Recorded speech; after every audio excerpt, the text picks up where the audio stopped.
बिस्मिल्लाहिर्रहमानिर्रहीम अस्सलाम वालेकुम। इसारा नट इस्लाम कबूल कीजिएगा। इसारा नट यूट्यूब चैनल फेसबुक पेज पे आपको खुशामदीद कहता हूँ। आज मंगल है, 20 सफ़र है, 4 अगस्त है और 20 सावन की है। और मैं आज के दिन अल्लाह सुबह आपको गुड मॉर्निंग कहते हुए, सुबह बखैर कहते हुए ये दुआ करता हूँ कि अल्लाह ताला आज का दिन आपके लिए बाइस बरकत बनाए। अल्लाह ताला आज आपके दिन जो भी मुश्किलात हैं, जो भी आपके सामने चैलेंजेस हैं, अल्लाह ताला उसमें सुरखरू करे। आप बीमार हैं, आपको सेहत दे। आप माली तौर पे परेशान हैं, अल्लाह ताला आपकी मुश्किल हल कर दे। रिश्तों के हवाले से कोई परेशानी है, अल्लाह ताला मदद फरमाए। कोई दुश्मनों की तरफ से, हासिदों की तरफ से कोई है, अल्लाह ताला आपका हामी और नासिर हो। आप नबी पाक सल्लल्लाहु अलैहि वसल्लम की शफात के साए में एक खुशगवार, आसूदा, मुतमईन ज़िंदगी गुजारें। अल्लाह ताला हमेशा हमेशा हमेशा अपनी रहमतों का साया आप पे रखे। मैंने बता दिया आज मंगल है, और मंगल का दिन पंजाब में कहते नागे का दिन है, पता नहीं नागा का भला गोश्त था। अब वो किसी दौर में गोश्त की किल्लत होती होगी। अब तो भाई सिंपल सी बात यह है कि फ्रिज भरे होते हैं लोगों के गोश्त से, और अल्लाह अल्लाह खैर चला। अच्छा, मैंने एक आपसे पर्सनल रिक्वेस्ट करनी थी। एक मैंने अपना यूट्यूब चैनल शुरू किया है, podcast channel, pressure group with Isar Rana. अब ये प्रेशर ग्रुप क्या है? ये मेरे कॉलम का उन्वान है। जब मैं किसी दौर में कॉलम लिखा करता था तो प्रेशर ग्रुप के नाम से मैं कॉलम लिखता था। अभी कभी मूड हो तो मैं प्रेशर ग्रुप के नाम से लिखता हूँ। तो pressure group with Isar Rana ये पॉडकास्ट चैनल है, आगाज़ हो गया। प्लीज़ इसे ज़रूर सब्सक्राइब कीजिए। इसमें मैंने आपको हर तरह की वैरायटी देनी है। पॉडकास्ट में हर तरह के लोगों के साथ बात करनी है और आपके सामने रख देना, फैसला आपने करना है। पहला मेरा पॉडकास्ट जो है वो मैंने किया है मारूफ साफ़ी खुशनूद अली खान साहब के साथ। खुशनूद अली खान साहब जो हैं, पाकिस्तान की सहाफ़त की एक हिस्ट्री है। ख़बरें अखबार उन्होंने ज़िया शाहिद साहब के साथ मिलकर निकाला था, फिर उनकी अलहदगी हो गई और खुशनूद साहब अपने उस पर चले गए, ज़िया साहब अपने उस पर चले गए। लेकिन एक तारीख़ है पाकिस्तान के हवाले से, मैंने उनसे गुफ्तगू की है। मुझे उम्मीद है कि आपको गुफ्तगू भी पसंद आएगी। प्लीज़ ज़रूर सब्सक्राइब करें मेरे चैनल को, और इस चैनल को भी, इस साराना ऑफिशियल को भी ज़रूर सब्सक्राइब करें।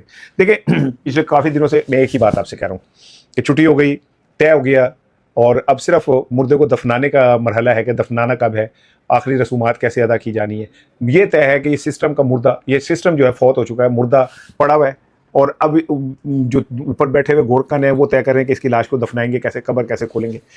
अब तो खुद जो इस हुकूमत के इत्तेहादी हैं, जिनका सब कुछ स्टेक पे लगा हुआ है, वो खुद कह रहे हैं कि टिक टॉक उल्टी गिनती शुरू हो चुकी है।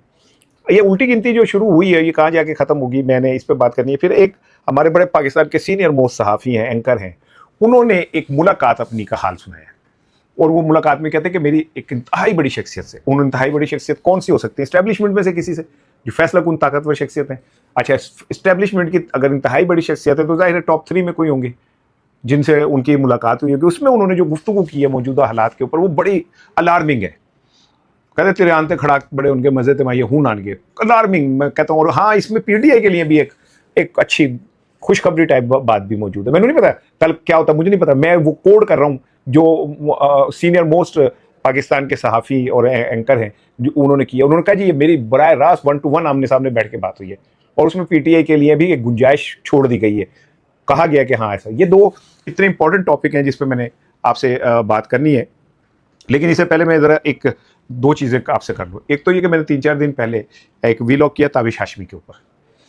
ताबिश हाशमी साहब के हक़ में मैंने गुफ्तगू की, क्योंकि उन्होंने कश्मीर के हवाले से आपको गुफ्तगू की थी, जिसके बाद फिर सोशल मीडिया पे आएगा ये उनको जियो से हंसना मना है से निकाल दिया गया। मैंने ताबिश हाशमी के हक़ में बड़ा अच्छा वीलॉग किया। आज भी मैं ताबिश हाशमी की बहुत दिल से इज़्ज़त करता हूँ, क्योंकि मेरे ख्याल में पाकिस्तान में he is the one of the best entertainer, film बदी बोलने वाला, और बड़ा वो अल्लाह ताला उनको और अता करे। लेकिन उन्होंने जो चीटिंग की, धोखा दिया ताबिश हाशमी ने, और मैं समझता हूँ छोटेपन का मुजाहरा किया, वो उन्हें नहीं करना चाहिए था। एक्चुअली उन्होंने अपने जो बहुत सारे चाहने वाले हैं उनके साथ, उनके जज्बात से खेले। मेरे जैसे बंदे से, मैं तो सीधा जा बंदा, भाई साहब गल जी मैंने कोई चलाकी नहीं आती, मैं कोई वलफ्रेम नहीं आता, मैं सीधा सादा सा आदमी हूँ। मैंने वो देखी, मैंने वो कश्मीर पर उनकी गुफ्तगू देखी, मैं ठा वीलॉग खड़काता, बाद ही पता चले जी प्रैंक हो गया जी, नहीं जी वो सेट नया बन रहा था और ये हो रहा था वो रहा था। बंदे कितना भूखा होता है इंसान यार। इतनी शोहरत दौलत के बावजूद उसकी भूख नहीं खत्म होती। छोटे छोटे किस्म के सस्ते नशे वाले जो है गिमिक्स करता है ताबिश हाशमी साहब। मुझे आपसे खैर ये उम्मीद नहीं थी, लेकिन आपसे को इतनी बुरी उम्मीद नहीं थी। आपने तो खैर लुटिया डुबो दी ना, कि आपने हमारे जज्बात के साथ खेल के सारे जज्बात कश्मीर के लिए और ताबिश हाशमी के लिए जो है ना वो वड़ गए, प्रोग्राम वड़ गया। अच्छा जी, अलीमा खानम साहिबा जो हैं, पहले इस पर बात करूँगा, ये इंपॉर्टेंट है, फिर मैं आऊँगा उस तरफ। अलीमा खानम साहिबा ने केपी में एक तूफ़ानी स्ट्रीट मूवमेंट की, और उस पर उनको लाजवाल किस्म का रद्द-ए-अमल आया। हर जगह उनका वो इस्तकबाल हुआ कि मुझे कहना पड़ा कि उन्होंने इमरान खान का रिकॉर्ड तोड़ दिया पजीराई में। केपी के गयूर पठानों ने उन्होंने उन्हें अलीमा खानम को जिस तरह लेके और केपी में उनका स्वागत किया, पखैर रागले कहा, उससे एक हिस्ट्री ये बन गई कि जब ये हिस्ट्री लिखी जाएगी सियासत की, बहन भाई की, तो ये लिखा जाएगा कि अलीमा खानम ने केपी में जाके जो कैंपेन चलाई वो अपनी तारीखी हैसियत से हमेशा याद रहने वाली है। लेकिन जैसे ही अलीमा खानम पंजाब में दाखिल हुई और मियाँ वाली में वो गई, वहाँ उन्होंने किसी के घर ताज़ियत के लिए जाना था, तो वो वज़ीर आला मरियम साहिबा जो रेड लाइन ख़वातीन को करार देती हैं, और हम अपने आप को जमहूरियत भी कह रहे हैं, सो कॉल्ड अभी तक जमहूरियत मान रहे हैं हम, ऐसे हूँ जमहूरियत दे लत पेगी ना जदों तो चपेड़ा वजन के फिर समझ आएगी कि ये जमहूरियत नहीं थी।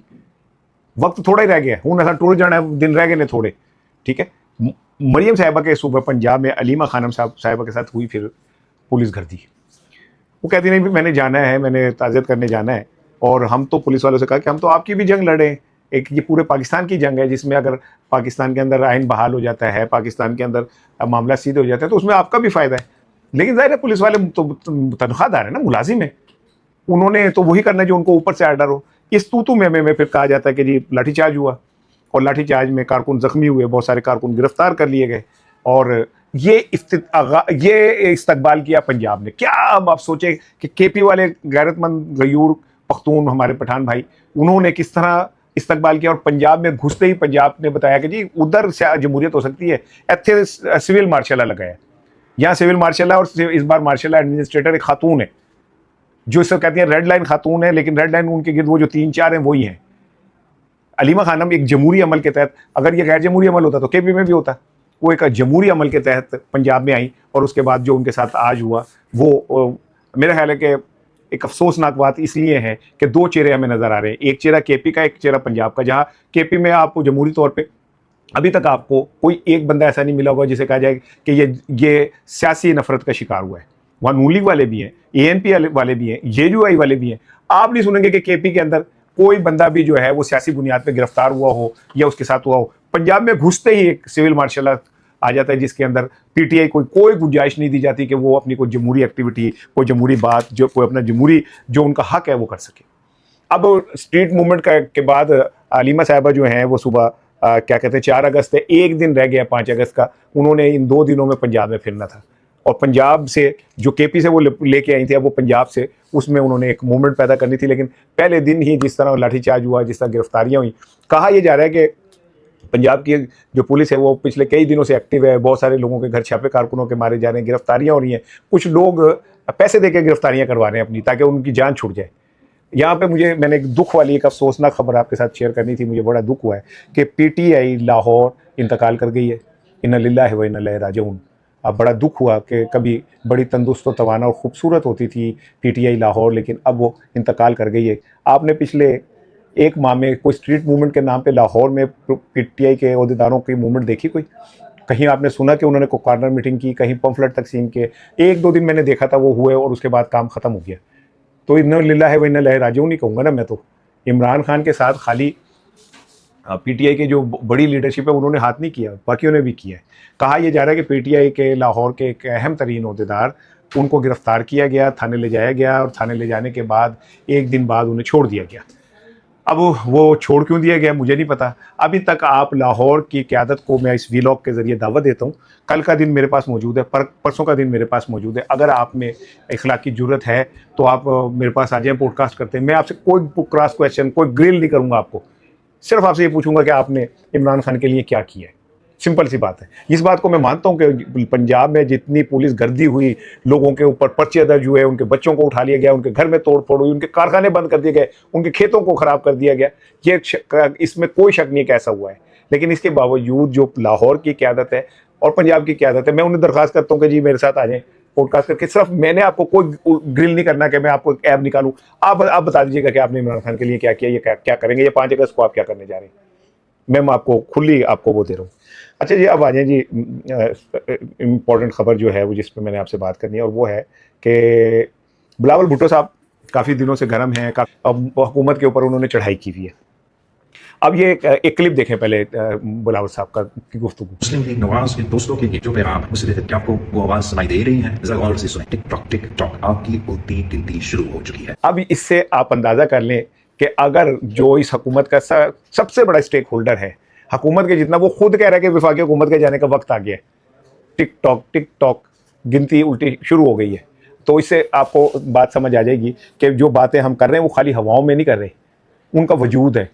अगर क्या कहते हैं, शाहिद खाकान अब्बासी मैदान में आ गए हैं, फवाद चौधरी ने भी कहा कि नए सूबे बनने चाहिए, और अब आहिस्ता आहिस्ता आप देखें कि तादाद बढ़ती जा रही है। और अभी तक हुकूमत की जानिब से डिफेंस के तौर पे आप कोई बात नहीं सुनेंगे। यहाँ तक कि मैं एक्सपेक्ट कर रहा था कि आज कोई ऑफिशियल बयान जारी होगा, कोई तगड़ी सी स्टेटमेंट जारी होगी, नहीं हुई। बिलावल भुट्टो का ये कहना है कि टिक टॉक शुरू हो गया है वापसी की गिनती, तो बिलावल भुट्टो को हवा में तीर नहीं चला रहे। ये बात खुद शरीफ फैमिली को भी अंदाज़ा हो गया कि उनका वक्त पूरा हो गया है। यही वजह है कि वो 2 दिन पहले भी सर जोड़ के बैठे थे। उसमें शहबाज शरीफ साहब ने नवाज शरीफ साहब को, मरियम साहिबा बैठी थी सागदार, उन्हें ये बताया कि जी गल मुक गई है। पहले हम कहते थे कि साड़ी गल हो गई है, अब कहते हैं साड़ी गल बंद हो गई है। उन्होंने क्लियरली बताया, कहा यह जा रहा है कि नवाज शरीफ साहब ने कहा कि मैं इसके बाद जो है मामला अपने हाथ में लूँगा और मैं फिर ऐसे करूँगा वैसे करूँगा। मेरी इतलात ये कि ऐसे वैसा कुछ नहीं करना उन्होंने, क्योंकि जिन्होंने उन्हें लेके आए थे उन्होंने उन्हें ये बात बता दी है कि अब किसी बंदे की गुंजाइश मौजूद नहीं आगे से टैं पैं करने की। लिहाजा आप 80 साल की उम्र में, जो वैसे तो इज़्ज़त सादात भी गई इस इश्क में जा चुकी है आपकी, लेकिन मज़ीद चली जाएगी अगर हमने हल्के खोल दिए। लाहौर का हल्का खोल दिया और हमने वो वाला हल्का गुस्तासत वाला खोल दिया, तो फिर ਤੁਹਾਡੇ ਕੋਲ कख नहीं रहना। आपकी सारी हकीकत खुल के आ जाएगी। मरियम के हल्का खुल गया तो खुल के आ जाएगी। इसलिए आप बेहतर के खामोश करें। लेकिन बहरहाल अब वो सर पकड़ के तो वो बैठ गए में कि साड़ी बिस्ती बड़ी होनी है, और फिर जो मीडिया ट्रायल होना है, फिर उसके बाद जो इनकी आई एम सॉरी नए के जो कारनामे हैं जब वो सामने आएंगे, तो नून लीग को अपनी मौत नजर आ रही है। अब वो इसमें नून लीग रद्द-ए-अमल के तौर पे क्या करती है वो अगले चंद दिनों में, तो एक्सपेक्ट कर रहा था कि मरियम साहिबा इस पे बोलेंगी। जब पीपल्स पार्टी वाले कहते थे कि पंजाब पे, तो कहते थे पंजाब की तरफ किसने आग भी उठाई तो हम उसकी उंगली तोड़ देंगे। हुन खामोशी है, ऐसा लग रहा है कब्रस्तान है, को बोल ही नहीं रहा, बात ही नहीं कर रहा। दूसरी जानिब अब आ जाए मंसूर अली खान साहब। मंसूर अली खान साहब हम टीवी पे प्रोग्राम करते हैं, one of my favourite anchor, और एज ह्यूमन बीइंग भी he is a great man. आप उनसे इख्तलाफ हो सकते हैं सियासी, कोई मैं इस बात को कभी वो नहीं लेता। हर शख्स का अपना पॉइंट ऑफ व्यू है। वो जहाँ पीटीआई के खिलाफ बड़ी बात करते हैं तो नून लीग भी केड़ा छड़ देते हैं। मरियम साहिबा का जो इंटरव्यू किया मंसूर अली खान ने, it was a masterpiece. और फिर शहबाज शरीफ साहब वाला जो किया उसमें उन्होंने जैसा क्लीन बोर्ड करके रख दिया। जब शहबाज शरीफ साहब ने कहा कि कानून को अपना रास्ता लेना चाहिए, तो रास्ते देखे तो तुझे लात डाके खड़े हो। वेल उन्होंने, उनका एक वीलॉग मैंने देखा है, उसमें उन्होंने कहा कि जी जब ये सारी गुफ्तगू चली कि नए सूबे और फलना, तो मैंने मुलाकात की एक बड़े ताकतवर शख्सियत से। उन्होंने कहा जी बड़ी जोर लगा के उन्होंने कहा बड़ी ताकतवर शख्सियत, और वो कहते हैं कि मैंने 1-to-1 मुलाकात की।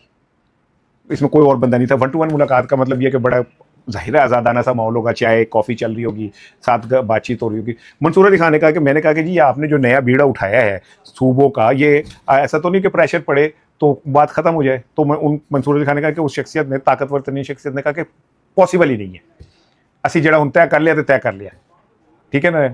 तो ये तो बात आप भूल ही जाएँ कि जनाब ये वापसी हो सकेगी। इसका मतलब ये है कि ताकतवरों का ऑलरेडी होमवर्क मुकम्मल है, और उस होमवर्क को उन्होंने मुकम्मल करने के बाद ये बीड़ा उठाया है। अच्छा, जो असल चीज़ है उसमें वो ये कि मंसूर अली खान ने कहा कि मैंने उनसे कहा कि इसमें तो फिर पीटीआई को भी कोई फ़ायदा हो सकता है। उन्होंने कहा इससे बेस्ट फ़ायदा और क्या हो सकता है, इससे बेस्ट अपॉर्चुनिटी पीटीआई को नहीं मिल सकती।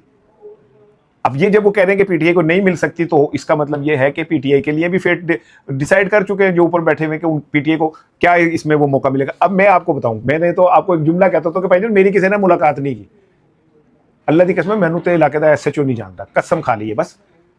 मुझे खुदा की कसम वहाँ का SHO भी नहीं जानता होगा, मेरा शायद काउंसलर भी नहीं जानता है।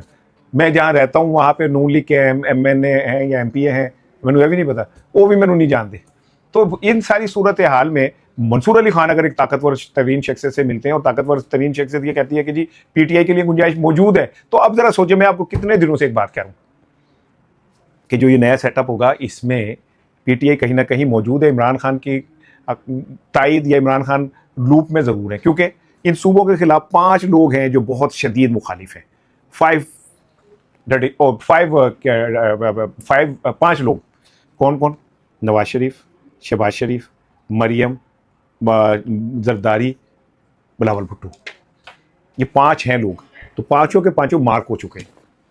अगर वो अहम तरीन शख्सियत मंसूर अली खान को कह रही है कि बाय हुक क्रू कैसा होगा, तो फिर उन्हें ये भी पता कि रास्ते में कौन आएगा, उन्हें ये भी पता कि रास्ते में कौन आया तो हमने कैसे हटाना है। अब यहाँ पे एक बात सुन लें, अब क्या ताकतवर जो हैं वो मतलब आई एम सॉरी टू से पागल है कि वो सब पॉलिटिकल की आदत से बिगाड़ लेंगे। जितना मर्जी दुनिया में ताकतवर तरीन कोई शख्स आ जाए, माजी के मार्शल